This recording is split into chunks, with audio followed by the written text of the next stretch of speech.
Now, the Progressive People's Party was formed with full expectation of either breaking the NPP and NDC duopoly or to some extent serve as an alternative for disappointed Ghanaians. This was after its founder and leader at the time, Dr. Papa Kwesi Ndom, made a declaration for progressive and independent-minded people to rise and cause to be formed an alternative political movement to compete for political power for a major transformation of the Ghanaian society. Now, the PPP said it was seeking political power to implement an agenda for change built on 4 pillars of stewardship, education, healthcare, and jobs. PPP achieved the objectives set. Joining me in the studio to answer these questions is Richard Amma, who is the Executive Director of the Progressive People's Party, PPP. Hello, good evening. It's great to have you here in the studio. You're welcome. Good evening, and thanks for having me. Right. First of all, in 2012, PPP came out as a third force and, increasing the expectations of Ghanaians. And all of a sudden, the party declined or reclined. What exactly happened? Well, let me say that, yes, you are right. In 2012, the PPP was formed in an election year, and the PPP managed to get presidential votes of about 60,000 in 2012. You would recall that in 2016, the PPP grew its votes from 60,000 to 110,000 votes.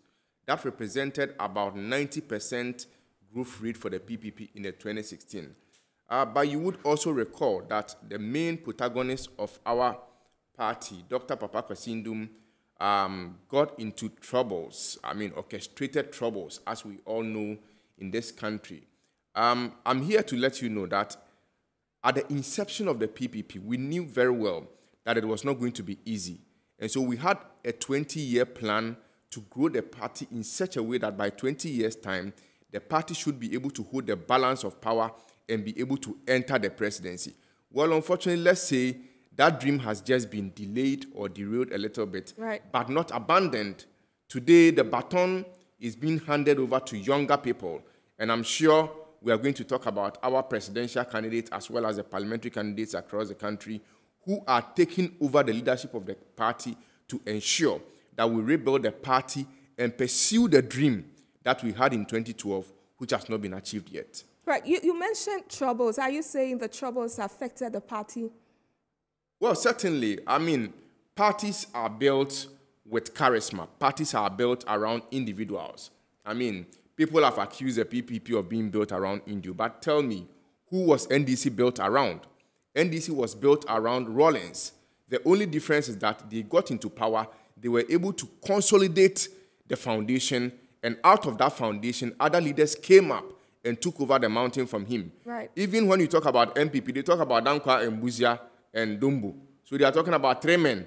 So what happened is because they have been able to perpetuate the tradition over a period of time, now they've been able to successfully hand over the mantle to other people. And this is exactly what the PPP is seeking to do. And so, yes, the fortunes of Dr. Ndom, who was the leader of the party at the time, might have affected the party in some way, but it has not killed the party. It has not truncated the dream we have, which is why I prefer that today we give hope to Kofi Asam-Wesian, right, the person to hold the flag of the party and ensure that come 2025, we are in the Jubilee House to ensure that Ghana becomes a better place. So that is also why that I'm calling for a vote for somebody like Remy Parker Edmondson in Dom Kwabenya to become the member of parliament there to save them from poor leadership so that Ghana can benefit from the ideals and the visions of the PPP, which are, as you said, built on 4 thematic areas: leadership, education, discipline, and self-governance. And so when we get into power, you see, PPP is a solution-oriented party. Right, we'll come to that. But will you agree with people who say there are internal conflicts within the party?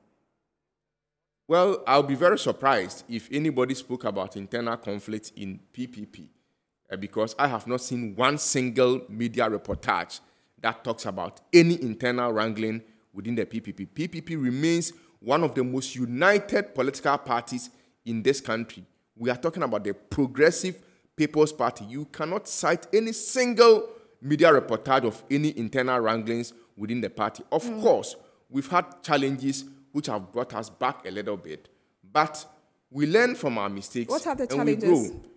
We grow. We've already spoken. I don't want to dwell about the challenge. I want to talk about the future and what we want to do, because, I mean, if we dwell about the challenges, then it means we are not ready to go ahead. I've spoken about the fortunes of Dr. Indum, which affected us in some way, and I've told you that the fact that, yes, it has derailed us a little bit, but it has not stopped us from achieving our dream. Now, what's the vision for the party as far as the 2024 elections is concerned? Well, as far as the 2024 elections is concerned, the PPP wants to be in government. The PPP wants to be in Jubilee House to implement our 10-point agenda, which we believe and know that it is the solution Ghana is looking for at this moment. The PPP wants to put parliamentary candidates into parliament to be able to pass laws that will ensure that the people of Ghana have a better life than what we are experiencing now. And so our objective is simply clear. We want to be in government. But how do you intend to break the NPP and DCE duopoly? Well, it is politics. Okay? When the Republic of Ghana started, there was nothing like NDC, there was nothing like NPP. But today, events have happened, and the leading events have led to us having NDC and NPP dominating today. Likewise, in the US, when the United States of America started, there was no party like the Democratic Party. There was no party like the Republicans Party. Right. They had the Federalists, they had the Whip Party, they have all kinds of parties. And so things happen. History is being made. Ghana's history is being drawn. We are presenting an alternative solution to the people of Ghana. It is up to the people of Ghana to listen to our message, give us the mandate, and give us an opportunity to be able to implement that mandate. And when we implement that mandate and they become happy with us, then they will know the difference we are bringing on board. Right. With that being said, how would you rate the performance of the ruling NPP government? I would have wished that you called the publics to give you a verdict on that, because I think it is too obvious and clear that this NPP government promised heaven and has given us hell. This NPP government has brought a lot of hardship to the people of Ghana. At the beginning of this administration, the cedi to the dollar was around 3.8 Ghana cedis. Today, a dollar is selling at about 16 Ghana cedis.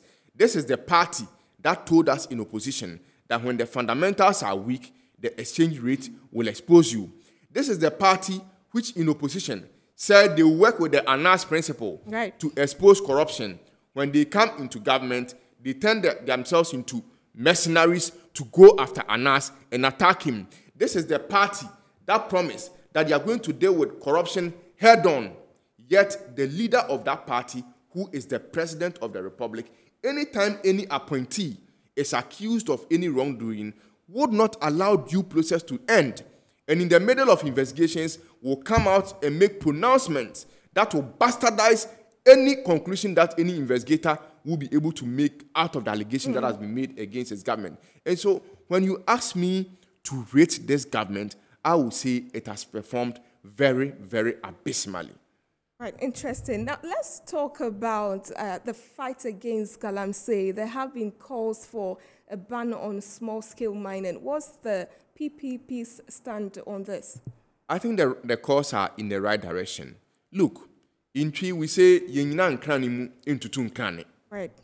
Look at all that is going on, okay? There are laws in this country. When you look at the Minerals and Mining Act, it spells out the laws very clearly that even those who have a license to mine, when you have the license, it doesn't mean you can just go and be digging and be digging and be digging. The law says that when you dig a certain square mile, stop digging, come and reclaim the land and plant trees there, and then you move to the other square mile to continue your operations. Right. Is that what they are doing? The law does not even allow the licensed operators to mine a certain number of meters close to river bodies. Right. Yes, today, we are seeing them in the middle and in the heart of the river bodies mining. The law, even today, the president has allowed by the new airline that he has brought out, he has allowed certain people to go and mine in the forest reserves. Right. Okay, we cannot solve all these problems by allowing this thing to go on and just be talking in Accra as if we are solving it. We support fully and 100% the cause for a halt in the operations of all this small-scale mining. Right. When there's a halt, we can now look at the licenses, look at those who are doing the right thing, and gradually allow them to go back into their mining sites and continue the mining. But you can't just get up and say you are going to solve. Look, today we are not able to get clean water to drink. Right. Many of us trust the pure water more than the water that flows through our taps. Right. And your guess is as good as mine as to what will happen in the next future. Right. Give us your final words before you go. Well, my final word is that the PPP is presenting an opportunity to the young people of Ghana. The PPP is the only political party that gives opportunity to young people. And so any young person who is looking forward to advance their political career, the PPP is a party for you. The PPP has Ghanaians at heart. We have said that when we come into government, we are going to deal with corruption head on.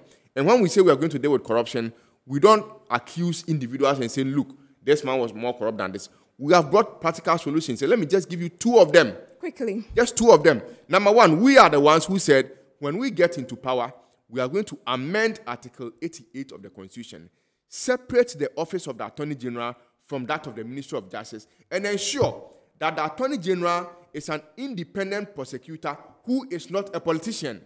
The Minister of Justice becomes the lawyer of the government and the politician who advises the government. Until we do this, we cannot deal with corruption. We have also made the firm commitment that when we get into government, because we know that Parliament has an oversight responsibility of ensuring that the executive is not corrupt, we are going to amend the law to ensure that if you are a minister, you cannot become an MP. And if you are an MP, you cannot become a minister. And so a vote for PPP is a vote for the betterment of Ghana. All right. On this note, I'd like to say a very big thank you to you for speaking to us. And we have been speaking to Richard Amma, who is the Executive Director of the Progressive People's Party, PPP. And he's been outlining some of the objectives of the party ahead of the December elections. You're still watching News Night on Metro Television. Let's take a break. We'll be back.